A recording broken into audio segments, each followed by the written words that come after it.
नमस्कार दोस्तों, स्वागत आप सभी का रियल न्यूज उमरा में। और आज जो ये स्क्रीन पर आप देख रहे हैं ये हैं retired ADG Haryana police Shrikant Jadhav ji, जो कि आज पहुंचे थे हिसार में स्टडी मंत्रा ऐप के जो मीटअप प्रोग्राम था, जिसमें एचएसएससी में सिलेक्टेड बच्चों के लिए ये प्रोग्राम किया गया था, जिसमें श्रीकांत जाधव जी ने पहुंच करके न्यू सिलेक्टेड कैंडिडेट को बताया कि उन्होंने अपनी नौकरी कैसी करनी है। देखिए पूरी वीडियो। एक मैसेज आ रहा है कि हमारे हाथ में अभी कुछ ताकत आ गई, तो इस ताकत का हम इस्तेमाल कैसे करेंगे ये आने वाले दिनों में हमको पता चलेगा कि हमको खुद के लिए करते हैं या हमारे देश के लिए करते हैं या हमारे प्रदेश के लिए करते हैं। It's very easy to live for yourself. So let me ask all those brilliant people जो अपनी मेहनत से कुछ हासिल कर चुके हैं उनको कि what do you think about the country. आपके लिए भारत, हिंदुस्तान, इंडिया, ये सुनने के बाद आपको कुछ होता है क्या? या 26 जनवरी 15 अगस्त को हम फंक्शन अटेंड करते हैं, उस दिन गीत गाते हैं, झंडे भी लगाते हैं और फिर हमको अगले साल तक याद नहीं आती कि ये है क्या। किसी कवि ने महाराष्ट्र के ये लिखी थी कविता कि भारत कभी कभी मेरा देश है। तो मेरी उनसे बहस हो गई थी कि आप ऐसा कैसे कह सकते हो, कभी कभी मेरा देश है। फिर जब बाद में डिस्कशन हुआ तो मैंने देखा कि बात में कुछ सच्चाई तो थी कि हम 26 जनवरी 15 अगस्त को या फिर इंडिया कोई मैच जीते पाकिस्तान के साथ या कहीं पर, तो हम इंडिया करते हैं। कोई हमारा कुश्ती का पहलवान हरियाणा का मेडल लेके आया तब भी हम कहते कि यार ये हमारा देश है। लेकिन जब बदमाशी हो रही होती है, जब गुंडागर्दी हो रही होती है, जब छेड़छाड़ हो रही होती है, जब नशा हो रहा होता है, तब ये देश हमारा होता है कि नहीं होता है? और उसको ठीक करने की जिम्मेदारी किसकी है? चलो ये बताओ, और तुमने बड़े बड़े अच्छे सवाल का जवाब दे के ये एग्ज़ाम क्वालिफाई करी होगी। मेरा एक सिंपल सा सवाल है, आप बताइए कि आपके लिए हिंदुस्तान शुरू कहाँ से होता है?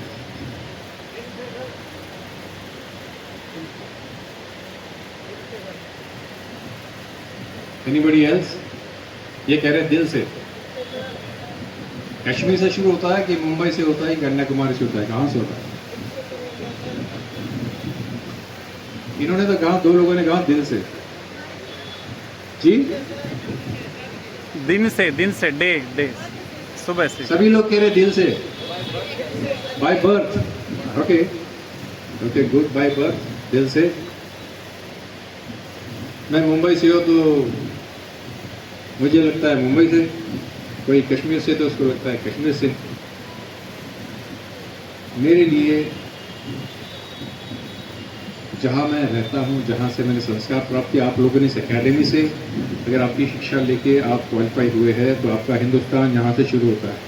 अगर आप अपने माँ बाप के कदमों में अपने एफर्ट्स को डालते हो तो आपका हिंदुस्तान वहाँ से शुरू होता है। आप जहाँ रहते हो, जिस मोहल्ले गली में आप रहते हो, हिंदुस्तान वहाँ से शुरू होता है।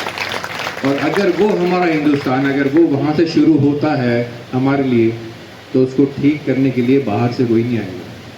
पुलिस हर जगह नहीं हो सकती है, फौज हर जगह नहीं हो सकती है। हमारे आंखों के सामने कुछ गलत हो रहा हो तो उसको रोकना हमारी जिम्मेदारी है। तो आने वाले दिनों में मैं सबसे पहले आप सबको मुबारकबाद देता हूँ और एकेडमी को। I am very happy that cop is doing all this, cop and his family. I am very proud कि हमारा पुलिस का ही एक अफसर ये काम कर रहा है। मुझे बहुत खुशी होती है जब पुलिस खास करके किसी भी क्षेत्र में अच्छा काम करती है, क्योंकि मेरा दिल पुलिस के लिए धड़कता है। खाकी मेरा सबसे फेवरेट कलर है। तो I want to see all of you succeeding. मैं आपको सबको चाहता हूँ कि आप जहाँ पर भी जाए, जहाँ पर भी पोस्टिंग हो आपकी, वहाँ आपका एक नाम बने। तो नाम बनाने के लिए एंड यू नो अभी जो स्टेज है वो आपकी ऐसे कि बड़ा अच्छा पीरियड है ये कि पता चला कि हमारी अपॉइंट हमको नौकरी मिल रही है और ये कुछ पता नहीं कि करना क्या है, जिम्मेदारी क्या है, या टेंशन्स क्या है, अभी वो पता नहीं। तो अभी वो हनीमून पीरियड है जिसमें you feel good about this news कि हमको ये मिल गई। But this is an opportunity for you to make a name for yourself. आपके पास भगवान ने बहुत सारे बच्चे बैठे, उसमें से आपको सिलेक्ट किया, भगवान ने आप पे आशीर्वाद दिया है, आपके माता पिता का आशीर्वाद है, आपके कर्म है. You have got this opportunity to do something for your country, for Haryana. ये आपको मौका मिला है. पहले दिन से आपकी इमेज बननी शुरू हो जाएगी. पहले दिन से आप किस तरह से वहाँ काम करते हो, आप क्या कैसे उठते हो, कैसे बैठते हो, कैसे पहनते हो, आपका कंडक्ट कैसा है, आप बोलते कैसा हो. और सबसे बड़ी बात, जब आप रिश्वत लेने का मौका हो और फिर भी रिश्वत नहीं लेते हो, तो आप मेरी नज़रों में धाकड़ अफसर बनते हैं. इस देश में दोस्तों समस्याओं की कमी नहीं है, बहुत प्रॉब्लम्स है, बहुत प्रॉब्लम्स है. आम आदमी बहुत स्ट्रगल करता है हर छोटे काम के लिए, उसको धक्के खाने पड़ते हैं. पुलिस के पास जाता है, वहाँ धक्के खाते हैं, थाने चौकी में धक्के खाते हैं, फिर आगे जाते हैं, अफसरों से मिलते हैं. अफसरों के पास टाइम नहीं होता क्योंकि बहुत बिजी होते हैं. सो जनरली आम आदमी की सुनवाई होती नहीं है. तो आपसे मेरी ये रिक्वेस्ट है, आप जहाँ कहीं भी दफ्तर में बैठोगे आपके ट्रेनिंग के बाद, तो आने वाले हर व्यक्ति को ये सोच के अटेंड करना कि भगवान इसका रूप लेके मेरे पास आएगा. फिर कैसे अटेंड करूँगे देखना कि ईश्वर, अगर मैं हमेशा ये फंडा रखता था कि मेरे दफ्तर में आने वाला तो गरीब इंसान हो या कोई भी हो, मैं बोलता था कि भगवान इसके रूप में आ रहे हैं मेरे पास, तो I have to do my best. तो मेरा जो सबसे बेस्ट एफर्ट होगा मैं उसके लिए करूँगा. सो आई रिक्वेस्ट यू ऑल कि इस देश की जो इमेज है, हमारे हरियाणा की जो इमेज है, आपकी खुद की जो इमेज है, वो आपके हाथ में है. जब आप अपने आप को कंडक्ट ऐसे करते हो कि लोगों ने ये कहना चाहिए कि मुझे इसके जैसा बनना है. थोड़े से पैसों के लिए अपने ईमान को बेचना मत, because ultimately if you look at the larger picture, जो भी हम कमाते हैं सारी ज़िंदगी पागलों की तरह उसके पीछे दौड़ते रहते हैं, वो यहीं छोड़ के जाते हैं कि नहीं. ज़्यादा से ज़्यादा क्या होगा, आप कुछ प्रॉपर्टीज़ बनाओगे, उसके पेपर्स आपके अलमारी में पड़े रहेंगे, आप उसको. 90% of the people die without using 10% of their wealth. 10% उनकी धन दौलत वो इस्तेमाल करते खुद के रोटी पानी पे, बाकी सेविंग सेविंग सेविंग करते करते करते मर जाते हैं.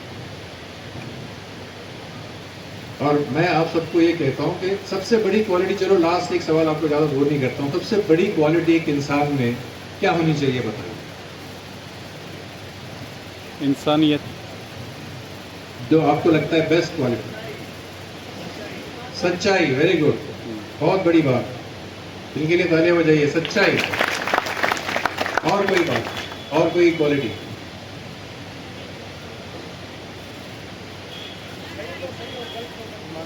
सही को सही, गलत को गलत. क्या बात है, बहुत बढ़िया.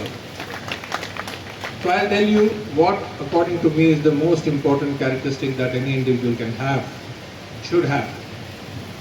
वो है निर्भयता. डर नहीं लगना चाहिए, किसी बात का डर नहीं लगना चाहिए. फियरलेसनेस. सामने कोई भी आ जाए, चाहे वो छोटा अधिकारी हो, बड़ा अधिकारी हो, मंत्री हो, मुख्यमंत्री हो, प्रधानमंत्री हो, कितना भी बड़ा व्यक्ति आपके सामने हो, आपके दिल की धड़कन तेज नहीं होनी चाहिए कि अब पता नहीं क्या होगा. और ये कब होता है? ये कब होता है? जब आप कोई गलत काम नहीं कर सकते, जब आप रिश्वत नहीं लेते हो, जब आप किसी के प्रेशर में नहीं आते हो, आप बिल्कुल वही करते हो जो कानून कहता है, जो सच है वो करते हो, तो आपको किसी के बात का डर नहीं लगता. आप जब सोते हो तो आप बिंदास होकर सोते, आपको सपने नहीं आते, टेंशन नहीं आता, पसीना ना जाए, एंग्जाइटी नहीं आती कि यार मैंने वो गलत काम कर रखा है, मैं उसको कैसे ढकूँ, कैसे छुपाऊँ, किसी को पता तो नहीं चलेगा. So being fearless is the most important attribute of any officer. आप सबको फियरलेस होकर काम करना है, झुकना नहीं किसी के आगे. चलो, झुकने से मुझे एक कविता की 2 लाइन याद आई. I just recite it for you well and my long speech. This my favourite. Harivansh Bachchan ji ने लिखा है, बहुत फेमस उनकी कविता. जब जब मुझे इंस्पिरेशन की ज़रूरत पड़ती है तो मैं इसको एक बार फिर से पढ़ लेता हूँ अपने मन में कि वृक्ष हो भले खड़े हो बड़े हो तने, एक पथ छाव भी मांग मत, मांग मत, मांग मत। अग्निपथ, अग्निपथ, अग्निपथ। कि तू ना झुकेगा कभी, तू ना थकेगा कभी, तू ना मुड़ेगा कभी, कर शपथ, कर शपथ, कर शपथ। अग्निपथ, अग्निपथ, अग्निपथ। Thank you all of you and God bless you all. Do your best. Thank you.